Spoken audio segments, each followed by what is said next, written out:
Welcome, everyone, and thank you for joining the Infinity Ward live stream today. Hope you guys enjoyed that trailer.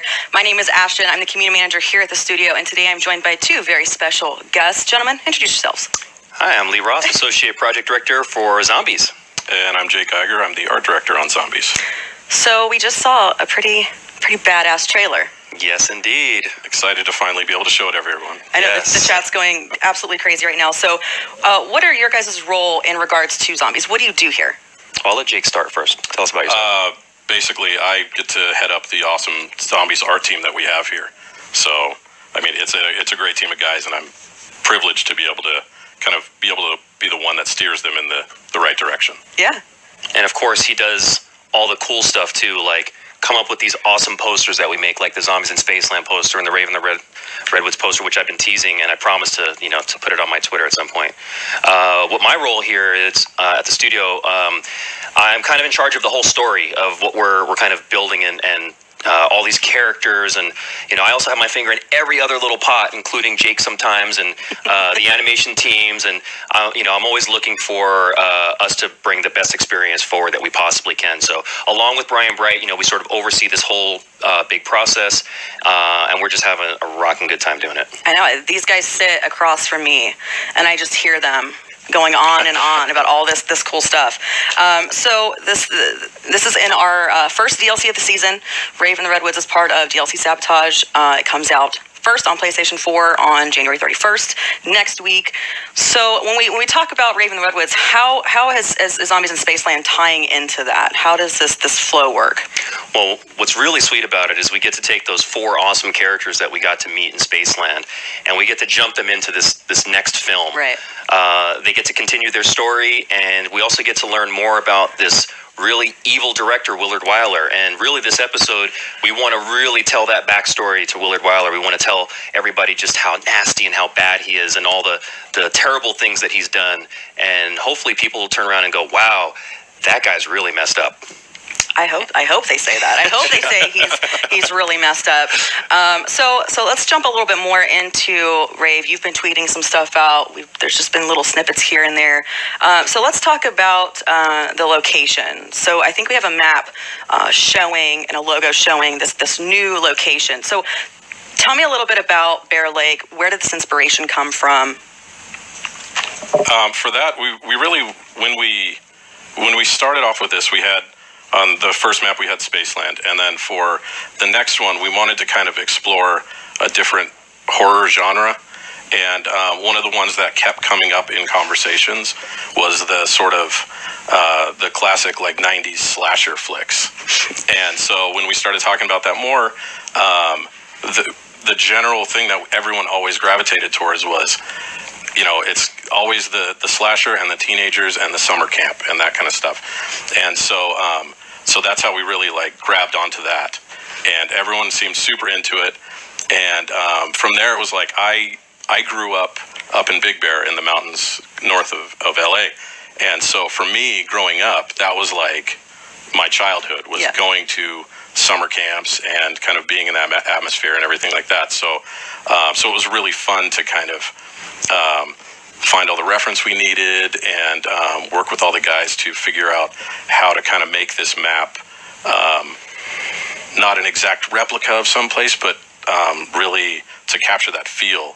Yeah, that, to find the inspiration for it, right? When you go to summer camp and you kind of have that same feeling of like running around the map, that you feel like you're there. Well, speaking of, we actually do have the map.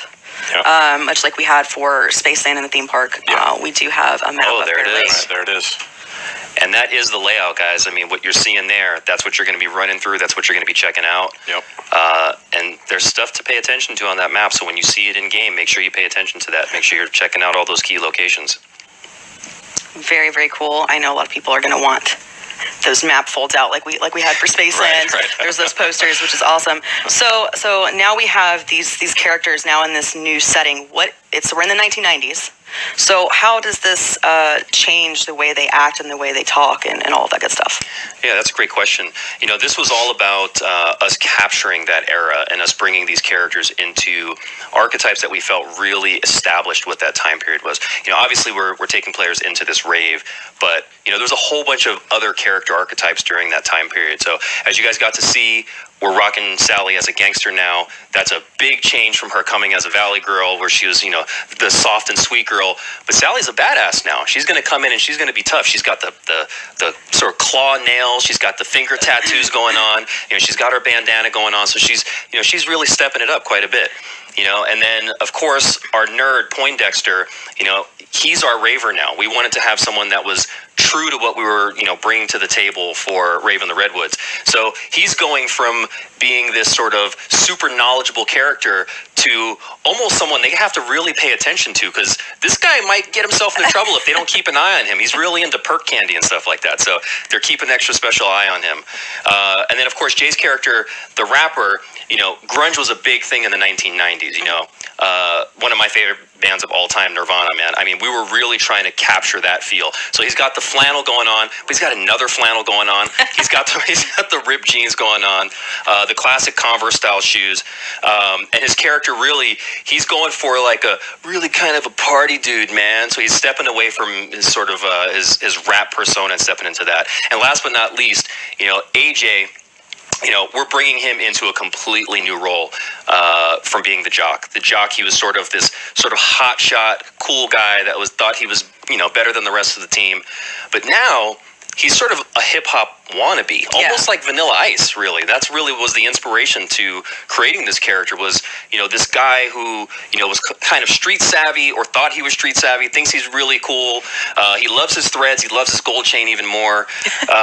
And he thinks he's a rapper, even though he's not a really good one. And you guys will get to hear some great VO from him. I put out on Twitter the other day to a couple of people that were asking me questions, but I make reference in his VO to, rap groups like Wu-Tang Clan. Yeah. So, people pay attention to what these guys are saying, because we're trying to grab as much reference and material from the 1990s period. So when you're exploring this world, it feels authentic to that experience. That's very cool, and I like that the characters are changing into that, right? So it's like you're almost relearning them, and they're relearning themselves as they go through this process. So that's one of the cooler things to me, especially since I kind of grew up at the end of the 80s and then into the 90s. So it's kind of cool. So I think one thing that everyone's really excited to talk to, besides some of the stuff we have coming up, is the weapons. What are the new weapons and traps that we can look forward to seeing? Oh, we've got some good stuff. So one of the things that we really wanted to push in this map is sort of that feeling that you get when you see slasher films from the 90s. Everyone's not walking around with an NV4. Everyone's not walking around with, shotguns and all that kind of stuff. But what they are doing is they're grabbing melee weapons. They're grabbing anything that they can find to protect themselves. And so as you got a chance to see in the trailer, our cast of characters are getting a machete, they're getting a golf club, they're getting a spiked bat, they're also getting a double-sided axe, which is super awesome. So we really wanted to push that melee aspect of combat, and players will get to actually experience that very early on in Rave in the Redwoods. One of the things I really want folks to know today is that you're going to spawn in with nothing in your hands. There is no pistol. There is no knife. There's nothing. So you're immediately going to have to find something right away and protect yourself. Fists aren't going to get you very far. Oh, man. I think we actually have two of the weapons to show. There's one of them. Ooh, that weapon looks really cool. I will say it's going to take some serious work, guys, to get that pretty thing in your hands. So keep your eyes peeled for all the little secrets and Easter eggs that we've buried, because, man, we've buried them hard. But you can definitely find these things, and they do some amazing things to the zombies. Ooh. Awesome. I love the paint job on them. I think that's awesome. So this is called Rave in the Redwoods. So let's talk about the Rave mode. So what is it? Why is it? What made you guys want to make this, instead of just leaving it as like this dark, ominous cabin in the woods? What was the decision to have Rave? Well, I think Rave Vision is what we're calling it, is sort of, it's this stark contrast to the experience in Rave in the Redwoods. You know, you're walking around this really dark, gloomy, abandoned campsite, and then you jump into Rave mode, and all of a sudden everything is hysterically colored and bright and just super neon. And it's really an exciting experience to go from this darkness into this bright world. But unfortunately, when you go into Rave mode, we make it a little more intense and a little bit more scary. So that guy that we've talked about, the slasher, he's in Rave mode. And every time you step into Rave mode, that guy's going to be there waiting for you. He's going to be, you know, coming out and giving you just a little bit of a hard time. You know, you guys are getting a chance to see his concept here. You know, one of the really cool things about the weapon he's carrying in his hand, and you actually get to see it in the trailer as well, he loves to grind that across his metal mask so that he can, you know, create sparks and sort of really freak the player out. I mean, who really wants to rub a chainsaw against their face? The slasher. So I think we've got his Rave more concept. Ooh. So this is another version of the slasher that you'll get to see. And there he is all raved out. As you can tell, that guy's much bigger. Yeah. Much bigger. So there is a way to sort of transform the slasher into sort of a super version of himself. We're going to be seeing a lot on social media, I think, right after this. So one thing I think some people picked up on the trailer was the music. Can you give me a hint or a little taste of what we can expect? Yeah, so, you know, we want to stay true to the theme of it being a rave. Now, this is unlike Spaceland, where there's a PA system everywhere and there's a DJ who's, you know, cranking out tracks.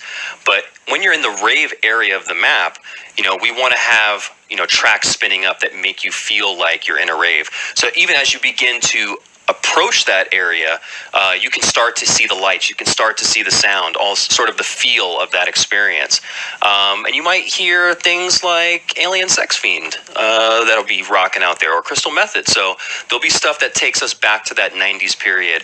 And I have to call him out, man. Brian Bright, this guy does the music selection for all the stuff that we do. Even though we all sort of chime in and give suggestions, this dude owns more music than anybody I know. Like vinyl albums, 8 tracks, CDs, forget it. I mean, it's absolutely ridiculous. He probably has 2 garages worth of music stored. He is really a music buff. So shout out to Brian for the excellent choices that he made in Spaceland. And I think you guys will not be let down. If you're into rave music, 90s rave music at all, Brian has hooked you guys up once again. Well, very cool. I think we've got one more piece of concept art, and this is a Sasquatch concept. What is this about? Oh, this is about us really trying to play off that woods theme. You know, one of the things that's elusive that everyone wants to see in the woods is Bigfoot. Everybody wants to see a Sasquatch. You know, they're looking for the footprints. Everybody's tracking them down. Well, we had these really awesome rounds in Spaceland where these exploding clowns came out and probably gave a bunch of people nightmares, including myself. These guys are going to replace our clown rounds, and when they come out, they're going to ferociously come out and try to rip your face off. Oh, now, fun. they're far more aggressive than the clowns, and you know what? They're not going to blow up and go away. These guys are going to chase you until you take them down or they eat you alive. Oh, fun. Yeah, these guys were super fun to design. Yeah. And especially having, like, the rave mode versions of these guys in there. It was awesome to be able to kind of come up with the idea and then really kind of push that and then make them kind of even more like sort of tribal and creepy in rave mode. Yeah, and if you guys notice that they have a rave version of themselves, that means that just because you've gone into rave mode, you're not safe. These guys are coming along for the ride, so you got to take them down. Rave mode won't save you, and if you go into rave mode with those guys, homie Slasher's going to be waiting for you. Oh, geez. Now you're making me nervous now. And I think, you know, we've for Zombies in Spaceland, we had these awesome posters. We have all kinds of cool T-shirts and designs, and we have a poster to show for Rave in the Redwoods. There it is. That's the one we've been teasing all this time. You know, the whole idea was really to not give away the character archetypes too soon. We didn't want to give away the fact that we got this awesome celebrity in Kevin Smith that's joining the cast. But there it is. We wanted to let people get a chance to see this thing in all its glory. And who knows? Maybe we'll find a few into people's hands. We'll never know. Possibly. We might do that. Very, very cool. Well, thank you guys so much for joining me today. As you guys know, watching at home, watching online, we have the DLC next week, the 31st, first on PlayStation 4. So make sure if you haven't grabbed that season pass yet, you do that. And I think we should go upstairs and play a little bit. But I think before we go, we've got something kind of cool. Yeah, we love you guys, so we got a little something extra for you guys that will help tell a little bit more of the story and hopefully get you guys a little bit more pumped because Rave in the Redwoods coming soon.